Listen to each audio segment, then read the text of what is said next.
Yeah. And I think those emotions around it where, creative types like you and I, we sometimes have, oh, this is the greatest idea in the world. Oh, it's going to take over the world. And we totally just like Yeah. disregard our audience. And I think there's that tendency. And I think there's also the emotional tendency that when people don't resonate with something that we've so fallen in love with, that all of a sudden we feel like we're a giant failure. Right. In Podcast Launch School, we often teach fall in love with the pain and the people before you ever pitch a product. And so that idea, I mean, so many times I've built out a product only to have crickets, and to just work through those emotions. How do you stop yourself from getting too excited about an idea before you test it? Or maybe you let yourself get excited, and then how does that work for you? Because I think that emotional side, we talk all this strategy, but then it's like, oh my gosh, this idea though, this is going to change the world. How do you not get too much buy-in from yourself before you dive into a product? Well, there's one very important thing to do first, and that is to realize, what have you already said yes to that this could be a distraction to? Because I think a lot of us, when we do get these new ideas, we just go full force into it. All of our brain space goes into it, such that our other obligations that we had once felt the same way for before now are getting put aside. And so one thing I do is I like to do what I like to call the 20% itch rule. And what the 20% itch rule means, I allow myself 20% of my time during the week to play, to experiment, to get excited, to contain that. Win or fail, I'm using 20% of my time to try something new and scratch that entrepreneurial itch. 80% of my time is used for the things that I've already said yes to, my team, my obligation, my everything else I already know I need to do in my business. So from a week standpoint, this is Monday to Thursday. Every day I'm working on my business. Friday is my experimental play day, where I can try something new and I can experiment and I can get out of the comfort zone a little bit, knowing that even if I were to fail, it's still good. Because when you try something new, you either get the results you wanted or the lesson that you needed. And what the beauty of this is say that again. I feel like we need to underline and highlight what you just said. Say that part again. You either get the result that you wanted or the lessons that you need. And that's so great, because again, this takes us away from the fact that this is not failure when things don't work out. It is a lesson. It is a learning point. And that's the importance of that quote, and why I feel that doing only one thing, which we often hear, you should only focus on one thing, right? There's a book about it. And in fact, I've interviewed one of the authors, Jay Papasan. I love him. He's great. I can't mentally just do one thing, because I'm such an entrepreneur that I see opportunities everywhere. So it's a matter of all the opportunities that exist, let's prioritize them so I understand which one I can focus on first, in addition to the 80% of the things that I'm already going to be doing. And then dedicating time and effort and energy into that and learning everything I can about that. And again, if it fails, it fails. It's almost like, I don't condone gambling, but if you ever go to a casino, the best strategy is to take a certain amount of dollars that you don't mind losing, right? It's like, I'm going to bring $200 to the casino. I'm going to play, I don't know, blackjack, craps, poker, whatever games you like. And if you lose that money, that's fine. Like, that's your entertainment money. If you lose it, cool. But it gives you the opportunity to also win something as well. And hopefully you're just having a good time. You just don't bring your ATM card and go back. And for many of us who are entrepreneurs, we keep withdrawing from that ATM machine of our energy. And our energy bank gets depleted because we keep going back to that to give to this new thing where we know we have to give that energy elsewhere too.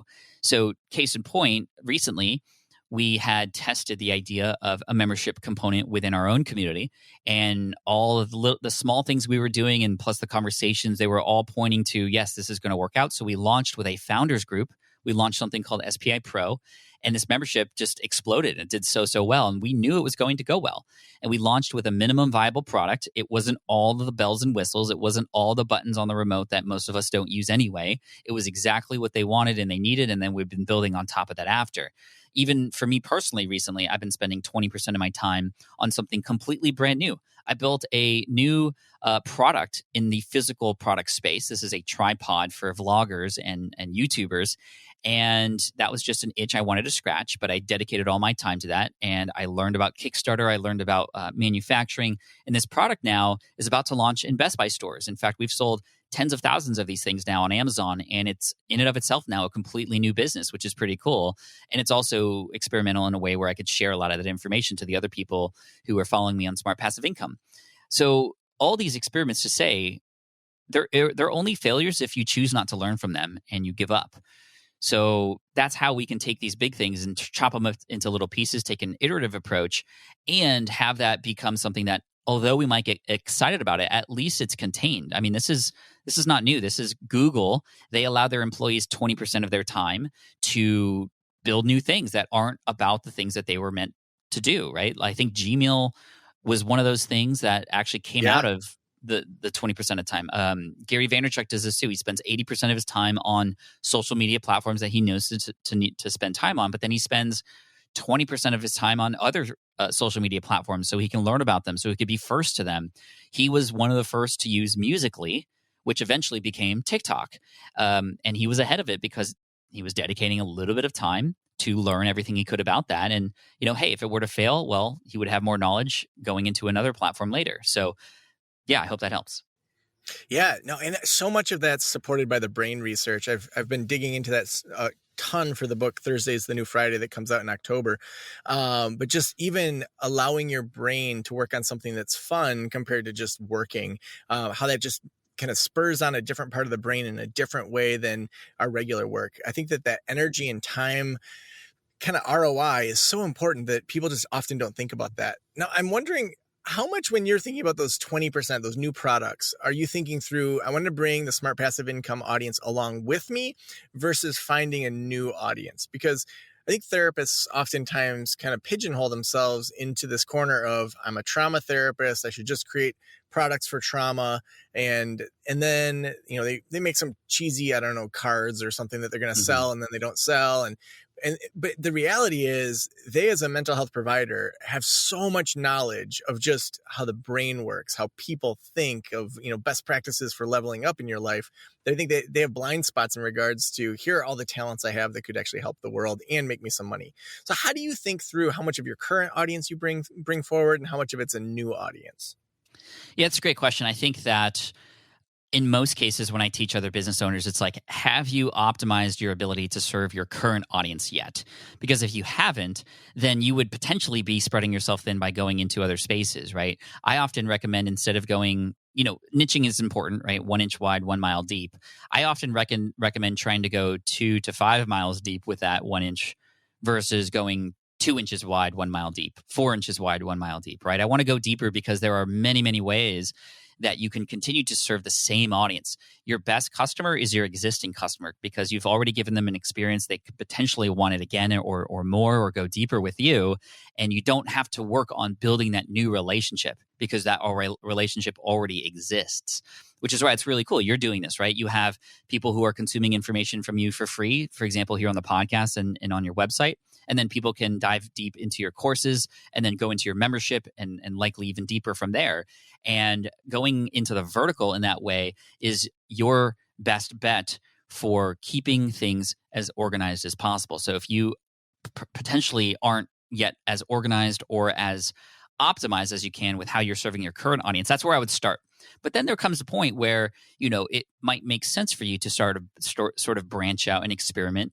And yes, they can happen concurrently while you're focusing on your current audience. But at the same time, it can be a distraction. So it's very, very important to make sure at least all the things that are needing to happen in your business are in fact taken care of, whether that's you or systems, software, or other people to help continue to manage those things, thus then opening up more time for you to try other things outside of that.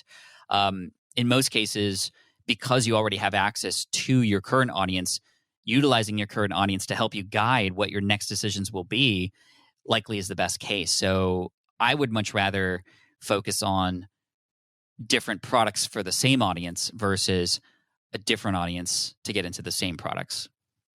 Yeah, I totally echo that. I think people often underestimate their audience. Even just thinking about what's been the easiest to launch for us, it's always been things that are part of that private practice journey. And so, Hmm. when we launched Next Level Practice, the membership community for people starting and growing a practice up to 100K, we didn't have anything other than we had a $17 1 year practice plan, and then the next step up was our mastermind groups that were $500 or $600 a month, and so there was nothing in between that. And so we launched Next Level Right. Practice, but then we just started noticing that after like 6 months, people were so successful with their private practices that they started leaving Next Level Practice, and we were noticing what was happening. And then we launched Group Practice Boss, which is aimed at helping people, grow a group practice to add extra clinicians. But then there was a gap between Next Level Practice and Group Practice Boss where people wanted to start a group practice. And so now we have Group Practice Launch that's between those two. I It's a like that. 6 month program to help people get their very first hire, whether that's a W-2 or a 1099, and then they can go into Group Practice Boss. And so then it keeps leveling up where at the very top, we have people that want to exit their practice, that they're sick of doing counseling. They've come to terms with the fact that, their group practice is rocking out. They want to launch a podcast. They want to, launch public speaking and book writing and all of that. And so we have this whole like done for you program at that end. And so I think for the average clinician, when you're thinking about your practice, think about, the people that aren't quite ready for counseling, like what do they need? And then the people that are done with counseling, what do they need? That's just two products of before and after that you can include in your price, you can give for free. And there's so many different options there.